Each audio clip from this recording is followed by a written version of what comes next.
For those of you who think that paint's primary purpose is to make things look pretty, I don't know how you found my YouTube channel.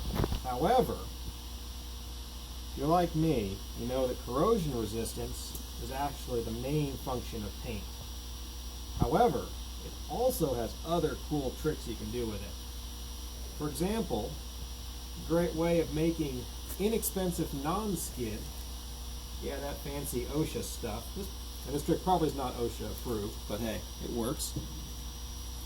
What you do is you just take ordinary sand, just a little bit of it, and sprinkle it on a nice heavy coat of paint. It's an old school trick to make non-skid. Come back later in a few minutes, after this is dried, I guess it's a few hours, and then just coat it again with another coat of paint. You're done.